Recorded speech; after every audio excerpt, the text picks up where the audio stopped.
All right. Welcome everybody to our webinar here on non-traditional contracting strategies. I've got myself here and Angela Webb with me here today. We're going to get rocking and rolling, and people will be late, but that's okay. They're going to keep pouring in. I think we got just over 100 people in the session here with us today. So Angela, first off, welcome to this. I am excited to hear about our topic today because I know I'm going to learn a lot. So I'm probably going to ask a lot of very government contracting 101 type questions on this. And so we're going to get going. And as we get going, I'm going to encourage people, if you have questions, instead of putting them in the chat, I would recommend you put them in the Q&A. It'll be much easier for us to manage the Q&A as we do this. We're also recording this for our podcast. So we're doing this live, but we're recording it for the podcast Game Changers for Government Contractors. So you'll be able to come back and listen there. I think we'll also be putting it somewhere out on the SGA or SGP website at some point. So we'll have that out there as well. So Angela, before we get started and talking about our topic for the day, I would love for you to introduce yourself to everybody with a little bit of background and tell us about your new role with Strategic Growth Partners. Yes, great. So thank you so much for having me this morning, Michael. It's a pleasure to be here. My first time chatting with you, so super excited to get this information out to all of the viewers and listeners today and in the future podcast. So I originally had a woman-owned small business, and I have now merged that via an acquisition into the SGP, Strategic Growth Partners organization, where I'll be running what we're calling the GXC, Government. I'm so sorry. Give me 1 second. I am losing you guys. My internet just cut out. Yeah. Can you still hear me okay? I can still hear you perfect. Okay, sorry about that. So I have you now. So the Government Accelerator or GovCon Accelerator. A lot of what we're going to be doing is focused on non-traditional government contracts as well as state and local contracting for those that are primarily in the federal space and looking to make a transition into the state and local side of the house. And then we'll also be supporting additional small business requirements or needs like certifications as well as traditional contracting support. That is awesome. And forgive us, we have like a lot of the beeping from people on Teams that keep beeping in all the late arrivals here, but we're a little over 156 people showing up today. So I'm excited for all the people that are in here today. Tell us a little bit about how you wound up specializing in non-traditional contracting. Sure. So when we started the company, we were primarily focused on technology, and that was small business technology. So working with small companies that were either in the commercial space or not in contracting in any way, shape, or form, and just kind of invented or came by a product or service that they wanted to bring into the federal space. And so with those types of products and services, there are government requirements, as everyone knows, especially in the Department of Defense and Homeland Security segment as it's related to national security, that sort of disqualify those small businesses from the get-go because they don't have FedRAMP or they're not FSMA compliant, they don't meet all the NIST criteria, et cetera. And so we had to get really inventive and creative about the way we got to market. And so that's kind of how we got into the non-traditional contracting rules and regulations. And from there, we just became experts because it's what we were doing constantly for the last 3 years. Nice. Nice. You know, one of the things that I've learned through my time in government contracting is just because we as a contractor know something, that doesn't mean a contracting officer knows it. I still run into contracting officers all the time that when I talk to them about CMMC or something else, they're like, what are you talking about? So there's a lot of things that don't filter into that community because they're working so hard to do their job. They're not learning about all these little things. And so from whether it's a contracting vehicle or one of these different strategies, I can see how part of our job is just educating contracting officers. So what should we assume that contracting officers do know about these strategies? I would err on the side of caution and assume they know nothing. I would be ahead of the curve, and I would come in not just with my capability statement, but I would come in with a one pager or a semblance of information that identifies ways they can contract with you, especially as a small business or a business in a small business designation. So I would make sure you have that information prepared to discuss with them and make yourself as much of an expert as possible, because the chances of them asking questions and coming to you for follow-on discussion is pretty high in those cases. Yeah, that's awesome. You know, one of the things that I saw that I'm pretty sure it was your booth at the strategic growth booth probably 2 years ago at the 8A conference that I'd never seen anywhere before that I thought was brilliant was around working with 8As and then working with tribes. It was a one pager. And it was like, what is this? How does it work? How can we use this? And I thought that was brilliant to be able to put that in the hands of a contracting officer versus what I've seen government contractors do in the past is just say, look in the FAR and look here and kind of try to cram it down their throat versus, Right. hey, here's what it is. Here's a practical way to use it. Here's all you have to do. And I thought that was a really good way to educate, or like a really soft way to do that. Do you have recommendations on putting together things like that, or are there things like that that you would give a client to help educate contracting officers? Yeah, so both. And first of all, I'll say, even before I joined SGP, I was always so impressed with the level of marketing support that they give all their clients. It is so hard to determine the level of information to share with members of the contracting organization, whether it's DoD, commercial. You're talking to someone who, as you mentioned, is overloaded on a day-to-day basis with information, requirements, and compliance concerns. So coming in with that information at that level, whether it's a half a page or a one pager, and knowing strategically what to share that fits for you. So side note, identify what fits for you first, right? And make sure that you're Yeah, not saying we can do everything, which I think is the death of the small business, unfortunately, for those of us that are just starting out. It's really imperative. And so SGP continues to support those marketing efforts, tribal clients and commercial clients, small and large businesses, to ensure they're armed with that information for those contracting organizations. We also can, through consulting, provide additional information if small businesses and organizations would like to do that themselves. that's awesome. So let's kind of get in the heart of the topic here and maybe unpack a little bit what some of these are, because people hear non-traditional contracting and they're like, what does that mean? And for a lot of folks, the term OTA has come up a lot recently, but there's OTA and CSO and SBIRs and all these different things. Mhm. Can you just help people understand what some of those are and maybe when they're to be used? Sure. So traditional contracting is your FAR-based contracting. So FAR rules and regulations, all of them apply. Examples would be IDIQs, GWACs, direct awards under FAR rules and regulations. There's a few other there that I'm not naming necessarily, but that kind of gives you an idea of traditional. Non-traditional is contracting that has different types of solicitation methodologies that do not necessarily come under all of the FAR rules and regulations. And examples of non-traditional contracting are BAAs, broad agency announcements, CSO, commercial solution openings, excuse me, yes, openings. I always get that wrong. I always want to say offerings. And then OTAs, other transaction authority. But OTAs are different than BAAs and CSOs. So broad agency announcements are solicitation types. They're governed by FAR Part 35.016. They are a competitive procedure, and they're focused on basic and applied research. So a traditional contract will come out with a scope of work, and it will be pretty specific on what the government's asking you to do. Contractor shall provide this, this, and this, right? And then your response then meets all of those requirements, or should in theory. And there's a set of evaluation criteria that is aligned to that. For a broad agency announcement, there will be multiple areas of interest. There could be 10, there could be 20. They could be everything from logistics and supply chain to AI. There could also be things around infrastructure from a physical security perspective or construction perspective.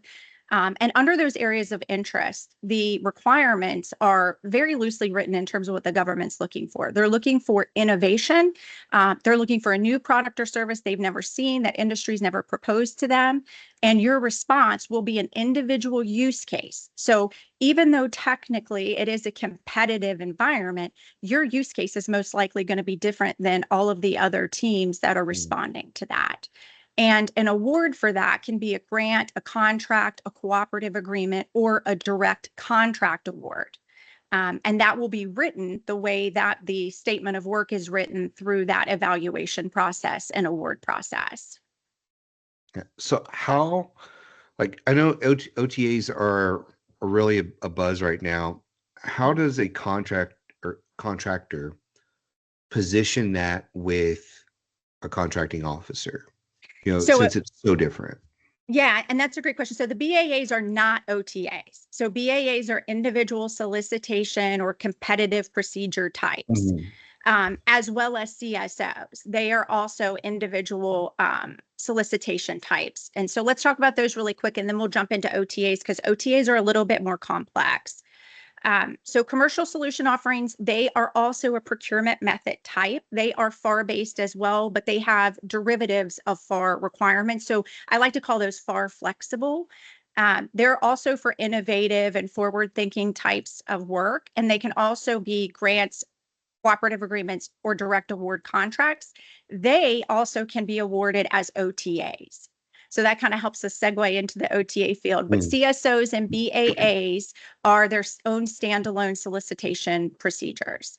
Okay, so OTAs, like you said, it's the buzzword everyone wants to know. So they are other transaction authority. OTA rights are given by Congress. I believe it is 10 USC 4021 and 4022 that gives the power to that agency. One is for prototyping and one is for research and development or research and design.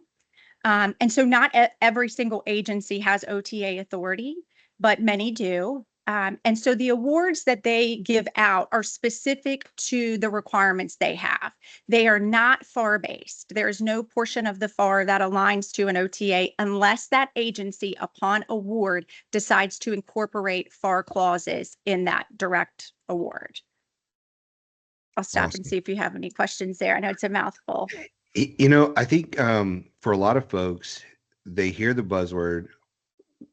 So let's back up for a moment and say, why is there such a buzz right now around OTAs? And then maybe we'll get into some questions around it. Sure. So an executive order came out not too long ago that really focused on transitioning away from FAR-based contracting when it's able to be done, when it's applicable, finding innovative pathways to get to market. And so in that rush of agencies to utilize that, because it certainly cuts down on the paperwork and the requirements for them, they've put out a lot. So we've seen, I know there's more than 36 BAAs and CSOs out right now, and at least 20 OTAs. And so the government's actively using these solicitation methods to support quicker awards, quicker turnaround times on evaluation. With that, we're also seeing a very interesting and what I think is very, small business supportive, the way or procedures that they're using to request the solicitation responses. So they'll start with a white paper, concept paper, or research paper. You can put that in front of them. They'll review it and they come back to you and let you know if it's something that they're interested in funding or if they're going to pass on it. So for small businesses that don't have the time and resources to support full-fledged response efforts for every single OTA or agency, we're seeing them be a little more conscientious of that. It's one thing that people are probably curious about if they're on here listening today is who is this for and who is it not? So I'm a technology company, but what if I sell, plumbing parts? I think that's one of the first questions because they hear OTA it's the new thing, it's the buzzword. I got to go get this, but it may not be for you. So who's it for? Who's it not for?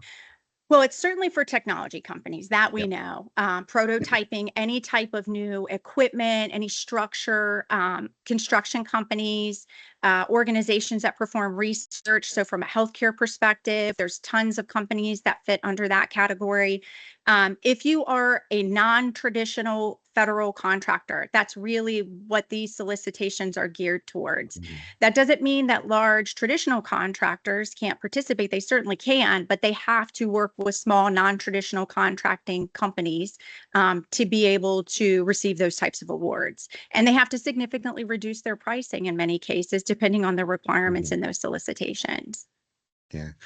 So let's switch for a minute and talk SBIRs. Mhm. That's another one that's it's been around for such a long time, and it is one where people think, oh, I can go win some SBIRs and get rich doing this, which I actually have a really good friend of mine and a client who he actually did. He actually used SBIRs to grow his first company and then he sold it. Oh, Then he wow. used SBIRs to grow his second company and sold it.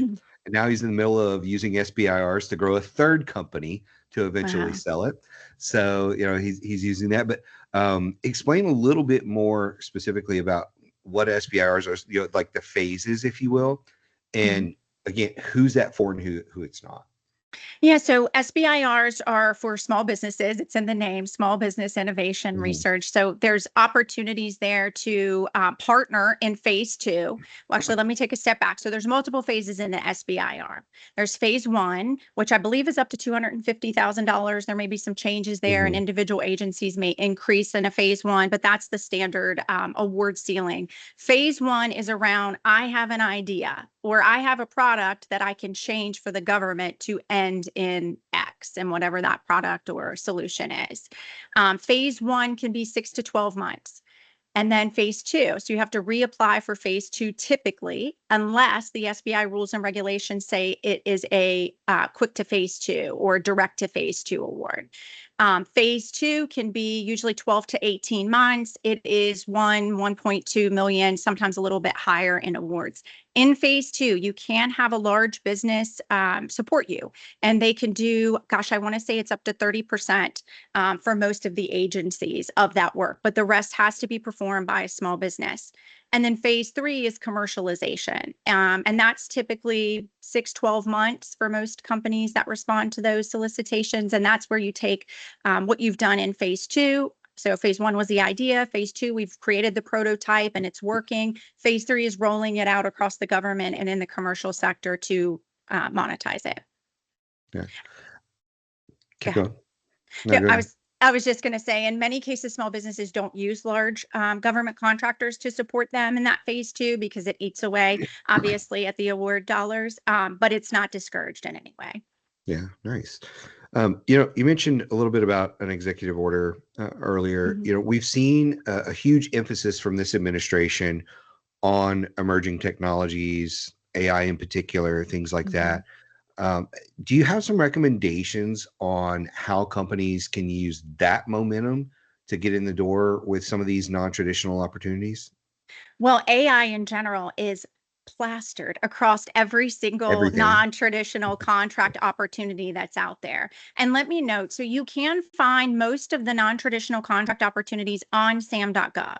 So super easy to find them. Usually a keyword search will get you what you're looking for. And that can get you started on finding the opportunities. But again, they have multiple areas of interest. So you have to make sure that you're identifying the best place for you to respond.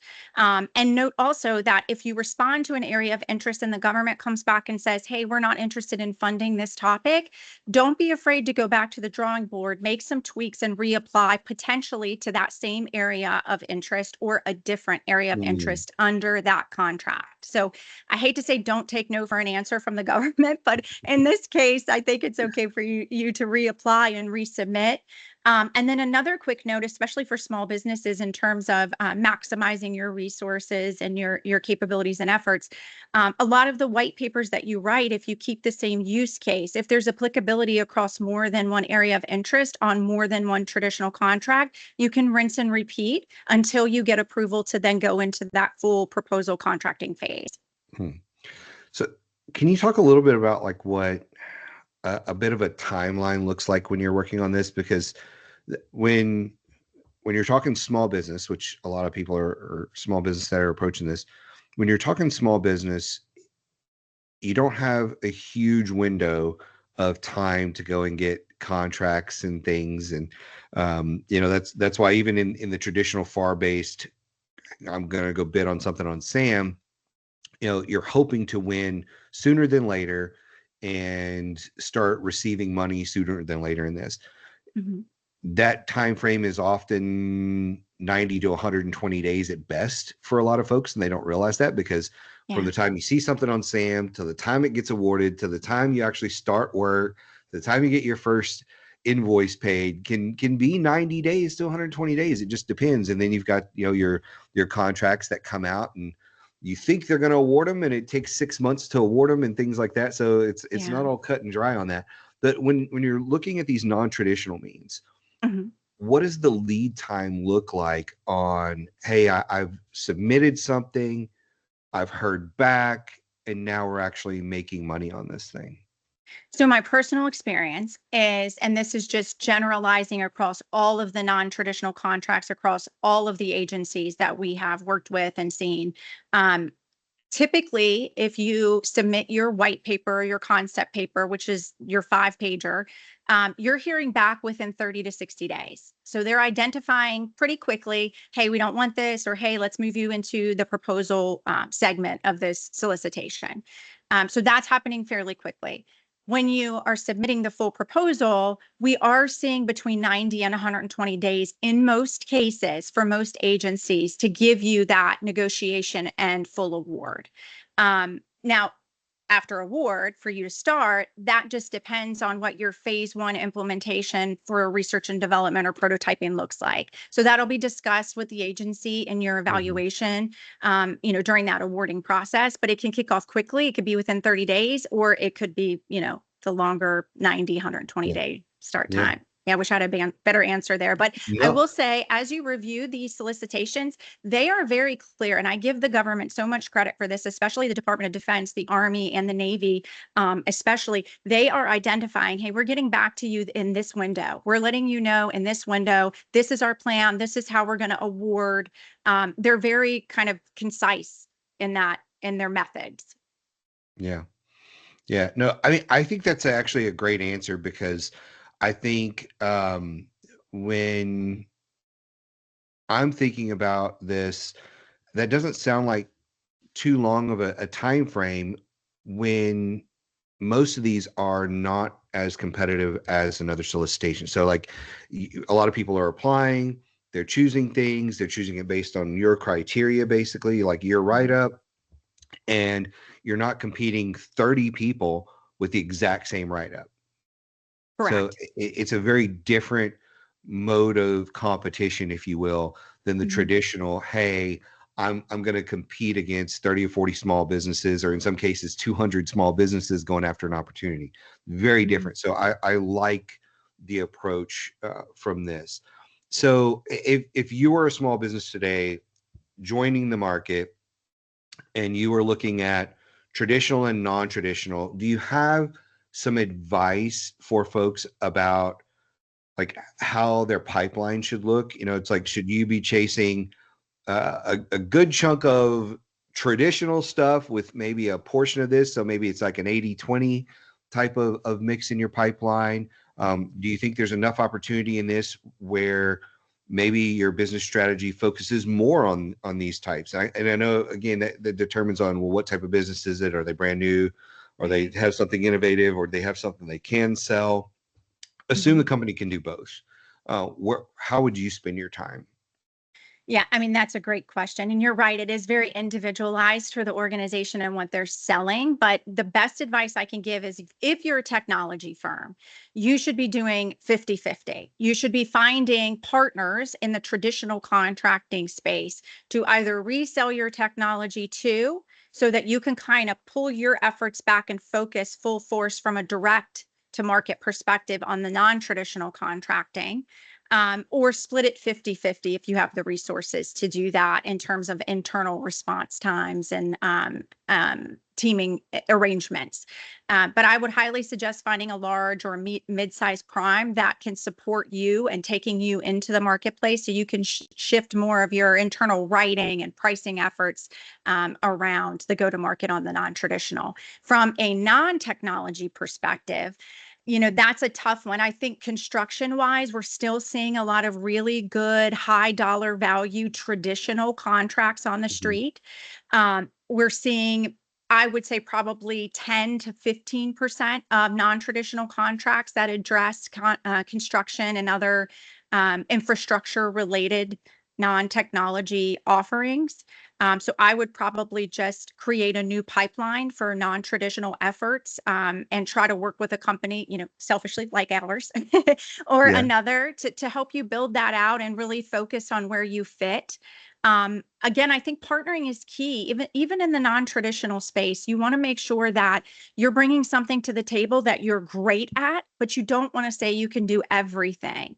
Again, the downfall of the small business. I'm not the professional that can do every single thing that's in the solicitation or use case. Non-traditional is a little different because you're building the use case, but bringing in other small business partners, I think, really adds value to what you're taking to the agency. Yeah, that's awesome. As we start to kind of close up today, because I want to save time for questions because we have a lot of questions in here. Is there anything I'm sure we've missed, but is there anything we've missed that you want to make sure we cover before we transition into questions? Yes. So OTAs work through consortiums. For those of you that are not aware, you can I think even at this point, Google a list of government contracting consortiums, and you'll start to see some repetitive information there that should get you started. There are multiple types of consortiums. Some are industry-based, where the government awards the ability to publish responses and solicitations for OTAs through that third-party company or nonprofit organization. Those types of consortiums will cost you money, most likely, to join, and you'll become a member and you'll get access to information and solicitations ahead of non-members. In other instances, the consortiums like AFWERX and SOFWERX, those are related to the agencies. And so the agencies manage more, even though they partner with nonprofits and industry, for-profit industry as well, they manage more of those efforts. And so they're free. So my advice would be to start with AFWERX and SOFWERX and some of the other free consortiums to get your feet wet. Those consortiums are dedicated for that agency to get their information to market, to collectively look across industry, small and large, and determine what efforts are being done from a commercial perspective that the government can use to advance and innovate. So join their webinars, jump on their blogs, look at their websites, and participate as much as you can. A lot of times, the agencies themselves are participating in those chats and those webinars and those discussions. And so you can get your name out there and you can get yourself seen slowly. They also have events that you can attend in person. So I think that's the last kind of piece of imperative information. No, that was good. I'm glad you covered that. So as we wrap up here today, again, we're going to go into Q&A and try to get to all the questions that you have. But if this webinar resonated with you and this is something you would like to know more about, because look, there's a lot of information on this. We got about 30 to 45 minutes to give you as much as we can, and then with Q&A. So there's no way we could possibly cover everything, right? We could just give you kind of whet your appetite a little bit. So if people heard this, they liked it, they want to know more, are there some resources you would suggest or things that you can email attendees afterwards? Sure. So we have an internal presentation that outlines the difference between BAAs and CSOs and OTAs, and it kind of gives you the ability to make a one-pager or work with us to create one specific for you as a business, as an organization in the public sector, I should say. So certainly we'll happy to send that out after and offer additional support there. Obviously, Strategic Growth Partners, it's a powerhouse in terms of the back office support that it offers for clients, big and small, tribal and commercial based clients, technology and non. And so I would highly suggest getting on the website, looking through some of the information and offerings that we have. I mean, I joined this team because not only do I think it's fantastic from an outside perspective, I've seen firsthand the ability of this organization to change small businesses and their landscape in government contracting. So please reach out to us. We're happy to help. And if we can't, or you don't think you're a fit for us, we're happy to support pushing you in a different direction and offering you additional resources where we can.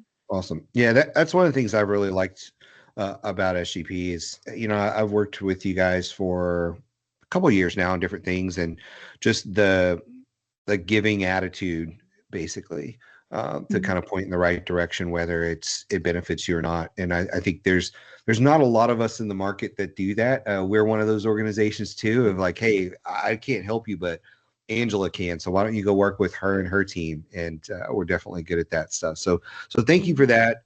So email, or people will get emailed out the cheat sheet presentation, whatever that is, afterwards. If they want any more information, they can just go to the website and reach out to either you or somebody on the team directly for that. So that's awesome. Let's go into the questions here. And I was just kind of scrolling through here. I hit the bottom. And I saw one from Lori, who attends our live session. We were talking about the live sessions earlier. She attends our live session almost every morning. So Lori, that got your question bumped to the top by just being about that. She's in the UK, I believe. So we've got an international presence here today with us. So that's great. Her question is about an FCL is a big barrier. Any advice there? Facilities clearance. I'm assuming that's what she's talking about. So partnering. It's going to be obviously hard to get that first contract. If you partner, you can get issued a DD 254 as a subcontractor to support work through your prime contractor. That's the biggest advice I can give you is find a well-established traditional defense or homeland security contractor that you can, for lack of a better way to say it, hitch your wagon to. And I'm happy to talk more about that. If you have her information, I'm happy to follow up and look at her capabilities and offerings and try to kind of point her in the right direction. Yeah, awesome. Yeah, and us too. We have folks that if you can, do a swap, they're more than happy to do that. And depending on what agencies you're working with, we have a handful of clients that are open to that as well. So a lot of times the fastest way is you put somebody on one of your contracts, and then they put you on one of theirs, and now you're off to the races much faster. So I mean, that's the short way. There's a long way to do it. I'll throw out one more that most people aren't aware of. Occasionally, not all the time, I believe it's NRO. If you watch their solicitations, they have a solicitation they've done a couple of times now where they just put it out and say, anyone who responds, whether you win or not, we will sponsor you because we need more cleared folks. Oh, wow. That's amazing. And it's happened a couple of times. So it may not be open at the moment, but I have seen that from NRO. So that's pretty awesome. That's great. We have somebody asking, are you hearing anything? Oh, he's going to go get specific on us. Anything about GSA IP3 GWAC? Or will they have it created and open for business? Unfortunately, I have not heard anything. I also have not necessarily had my ear to the ground on the GSA efforts. We've been primarily for the last quarter, especially in the DoD and Homeland Security segment. So non-traditional side, I have not, but happy to follow up if I do hear something. Yeah, cool. Amanda says, I'm an 8A ANC. Do you suggest that we put together an explanation of what an ANC is? I assume for contracting officers. Yes. I mean, err on the side of more in this case. Make sure that you always give them that additional information. I definitely would. And honestly, in a one pager, I would split that page. I would have half of it be about what is an ANC, and then the other half, how can you get to us? And you kind of explain that sole source side as well as the non-traditional contracting side, because that's certainly a second avenue for ANCs to take advantage of.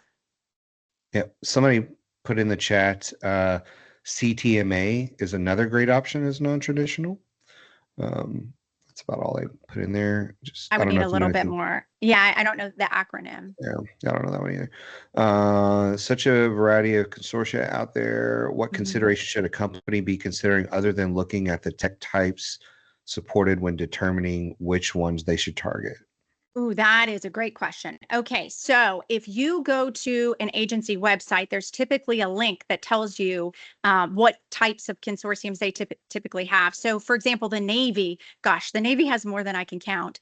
Mhm. And so they have one specific to nuclear purposes. They have undersea, they have aerospace, right? So there's one specifically for what you're looking to get into.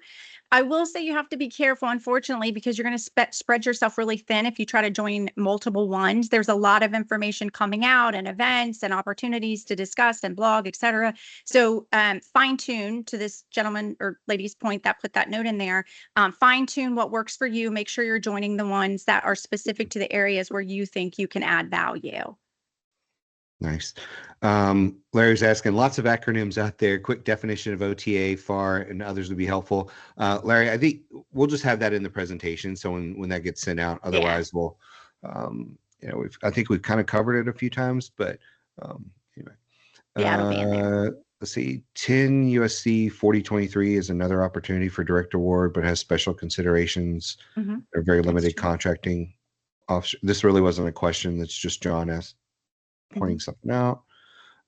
Could you please provide a clear idea of what keywords to use in order to find non-traditional contract opportunities on SAM? Sure. So BAA, if you just type in BAA, you have to filter through them. I think I did it yesterday just to see, make sure things were still coming back up. Certainly didn't want to lead anybody in the wrong direction. So Yeah. I did that and I pulled up 16 just off of the BAA search title. CSO as well should come up, but you can type in broad agency announcement. You can type in the specific agency that you're looking for or put that in the selection criteria on the left side of the screen. And then you can kind of filter through everything they have. Some of them, to your point, will not say BAA or CSO, but there'll be a large title in terms of the solution that's requested. So it may, like I think Air Force has one out called air dominance, right? And so when you see things like that, that's such a broad, right? You're seeing that and Yeah. going, oh my gosh, what the heck is that? Or AFTAC, I think, is another one that they have open. So when you see those big kind of generalizations in the title with no specific scope information or sub-agency title or anything, those are a pretty good key indicator from my personal experience. So click on those and read through, and you should see some documents in those that give you the RFP, any amendments. And then usually they'll even provide you templates for you to respond with, which is great. So That's awesome. Leslie asked, can you also speak to price challenges and how they fit in non-traditional contracting? yes. Okay. So pricing is tricky with non-traditional contracting Oh, because hang on. It said Mhm. prize challenges. Say that Prize. one more time. It's prize challenges. Price challenges. Yeah. Yeah. I think there every now and then they'll put out some sort of challenge where you win a prize or something like that. Oh, okay. But I And would she's like you to talk about pricing though. You brought up a really good one. So there's two questions in one here. okay. Can you reread the prize challenge piece? Yeah, it says, can you also speak to prize challenges and how they fit in these non-traditional contracting methods? Okay, perfect. Thank you. You're welcome. So prize challenges can come out through the OTAs, or they can come out directly from the agency. And just a quick note, some OTAs are published on SAM.gov, some are not. So you have to double your efforts, SAM.gov and whatever consortium you're looking to be a part of, because it'll be in one or both places. So prize challenges come out either way. They're typically specific, even though they're non-traditional, they're typically very specific in the request for whatever the solution is, whether it's a product or a service.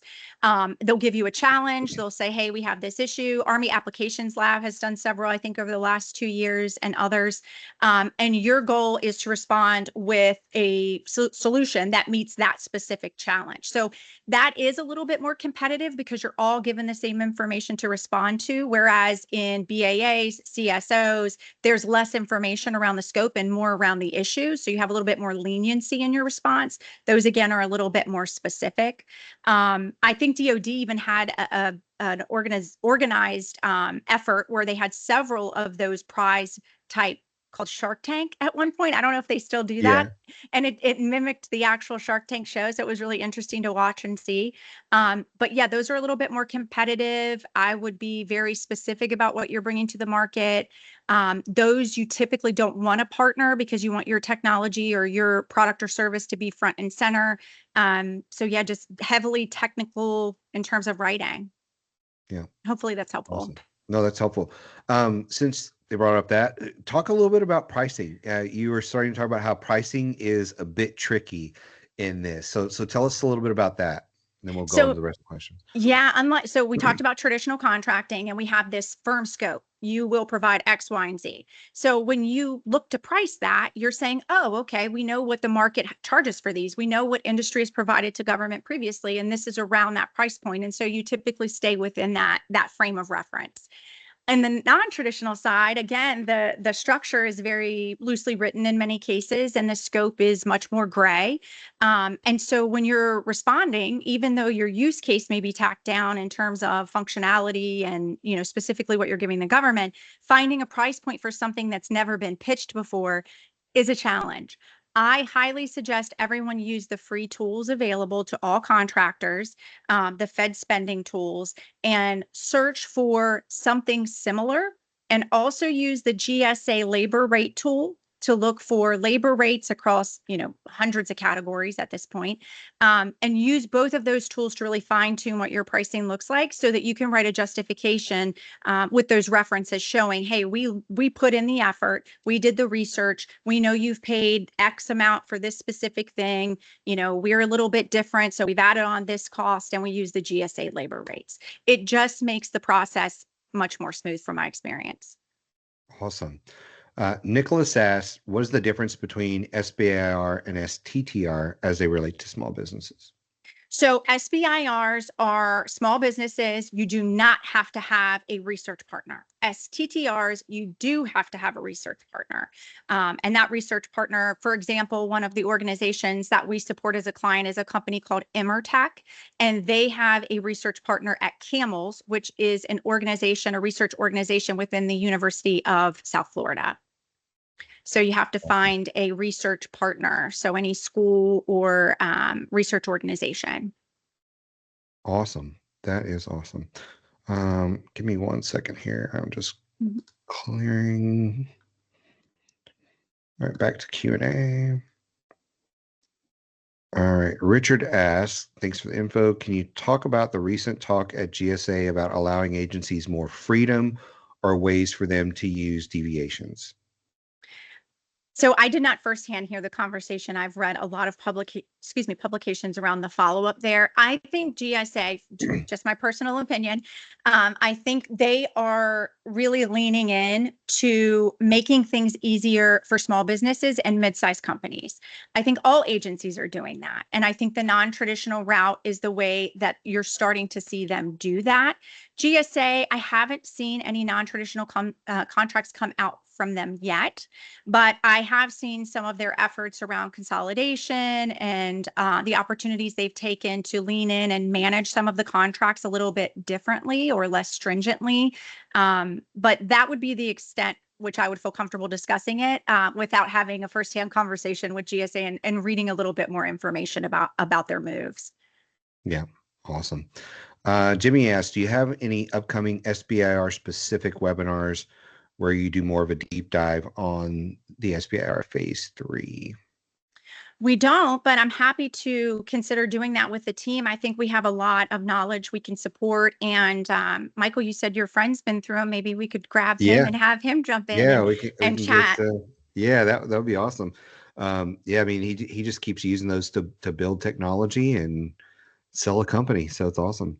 Yeah. Are traditional IT resellers going to have challenges with a Microsoft being able to sell directly using these same OTAs? So one of the things that people may not be aware of is the new OneGov strategy. And that's kind of what Jeff is talking about here, where the government is going to be doing a lot of direct business, and it's going to be eliminating what I would consider the middleman, not necessarily the VARs. So there's a difference between being a VAR and a reseller. And so that's definitely going to impact those resellers. But to just reiterate Jeff's question, are traditional IT resellers going to have a challenge with Microsoft being able to sell directly using these same OTAs? Again, I'm not an expert on that side of the house, so I wouldn't necessarily feel comfortable answering that right now. I'm happy to do some follow on and reach back out. If we can grab that person's name and information, I can do a follow up with them. Awesome. Yep. Yeah. Just understand the OneGov strategy is fairly new, but as OneGov rolls out, you're going to see some people that were just selling licenses go away. I can see that happening. So, Ed asks, it's good to know what to do. What advice do you have for those new to this topic about what not to do in pursuing these classes of opportunities? Really good question. That's a good question. Yeah. What not to do? Yeah, I would say maybe don't use it as a shortcut, because you still want to put the time, effort into the full solicitation or even just the white paper. So don't take for granted that the government is giving you an opportunity to submit 5 pages of information, which all of us are shocked by, right? Because we're so used to these, in some cases, even hundreds of pages of RFP responses.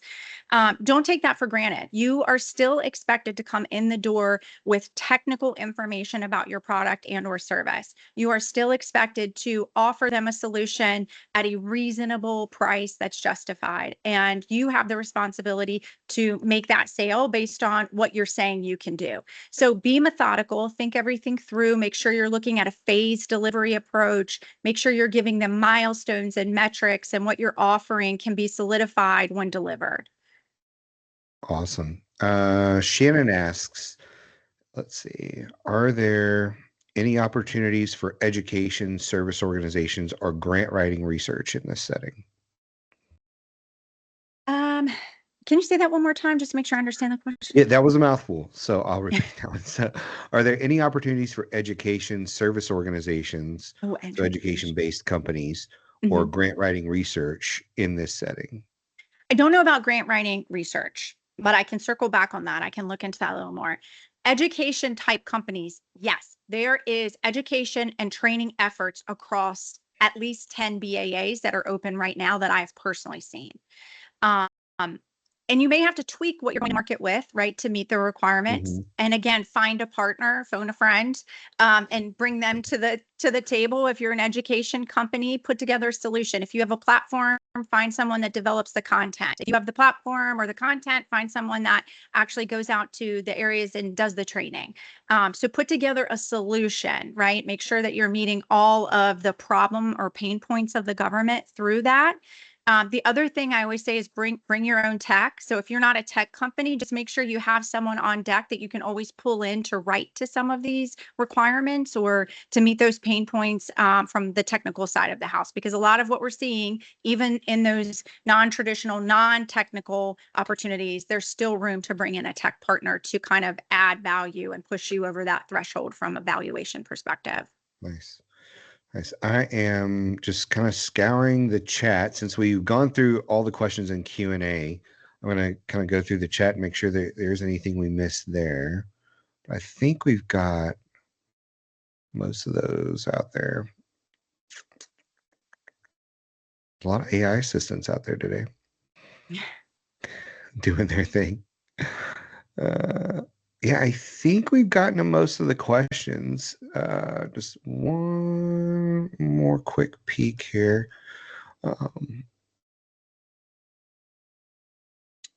Oh, there's a couple more have popped in now. So let's see. Are there any limits to price funding in OTAs, maybe on the lines of how they have in SBIRs? Yes. So usually they'll say not to exceed a dollar value for the overall solicitation. They vary. Some can be 5 million, some can be 10 million, but they vary. They certainly aren't $100 million contracts from my experience. But they definitely, especially for small businesses, are a good option in terms of getting, quicker funding and above Mhm. that SBIR value. Yeah, awesome. So we've covered a lot, including questions. Is there anything that we have missed or came up in mind as we were answering questions that you're like, oh, we didn't talk about this. So now that I've got a chance, I want to hit this question. Anything that we haven't covered? Gosh, I'm trying to We think. we've covered a lot. We've covered a lot. Yeah. I mean, I think there's always room for follow-up, right? So perhaps we'll do a part two at some point, especially as we start to see new CSOs, BAAs, OTAs come out. Because Mhm. as we get out of busy season, I'm sure we're going to see a lot more opportunities for innovation come to the forefront. Right now, obviously, traditional contracting, trying to close out those procurement cycles on FY25 funding is far underway and certainly not going to be interrupted. So I'm thinking towards the end of the year, we're going to really start to see some things pop up that are going to be challenging. We're seeing some things around power, supply, environmental. We're starting more construction things. I think will be coming up towards the end of the year for base reconstructions, efficiencies. We're seeing a lot around supply chain risk management, opportunities to support consolidation of legacy systems. So lots of opportunities that are going to start really peaking after that October 1 timeframe. Awesome. Well, thank you everybody for coming today. We are going to be sending out a survey for follow-up. I think there's one last question in here. Let me get to that. And before I get to that last question, I did want to mention that there are two webinars that are coming up. There's a state and local one, so how to do business in state and local in October, and then there's the accelerator webinar that Angela is leading up in November. So keep an eye out for those on LinkedIn and in your email and everywhere else. But I think there was a couple of final questions here. So I'm trying to monitor in the chat and everywhere else. So bear with me, everybody. Well, my gosh, if you don't You're doing a see, great job, Michael. yeah, thank you. They're a little bit everywhere. It's not what I do for a living here. But one last question: if you don't see your topic in a BAA setting, how to nicely suggest the topic to an agency. Okay, so if you don't see a topic, how Mhm. can you suggest it? Unsolicited proposals. For Homeland Security, DHS S&T, Science and Technology Directorate, has opportunities to submit. And when you submit there, it's typically across all the agencies. Individual sub-agencies like Customs and Borders, CBP, they Mhm. also on their website allow you the opportunity to submit an unsolicited proposal. Department of Defense, you have to go to the agency website, look and see if they receive unsolicited proposals and what their mechanism or method is to receive those. But yes, that is what I would recommend. I'm in the process of submitting several of those right now. I think it's always a good idea to submit an unsolicited proposal as you're in the last kind of final stretch of government spend for that fiscal year and at the beginning of the kickoff for the new fiscal year. So it's top of mind for both pots of funding, if you will. Yeah. So yeah, that's what I would recommend. Awesome. Well, thank you everybody for joining us, for giving us questions and livening this up. I think we took like 20 something minutes of questions, which is always awesome. Yeah. Remember to keep an eye out for the two upcoming webinars. I think understanding how to diversify from just federal and into the SLED market, so your state, local, and education market. It's going to be a great webinar in October. And then we're looking at the November one with the accelerator that Angela's leading up. I think those are going to be really good to sit in on. So if we didn't get to your question or you think of a question later, please send something out either through the survey or reach out directly on the website. But we thank you all for coming. Angela, thank you for your time. I know it is extremely valuable, and but it was fun getting to hear a little bit more about this stuff from you, and we look forward to learning a little bit more in the future. Yeah. Thank you for having me. And I look forward to working with everyone. All right. Thank you, everybody. Have a great week. See you soon. Thanks. Bye bye.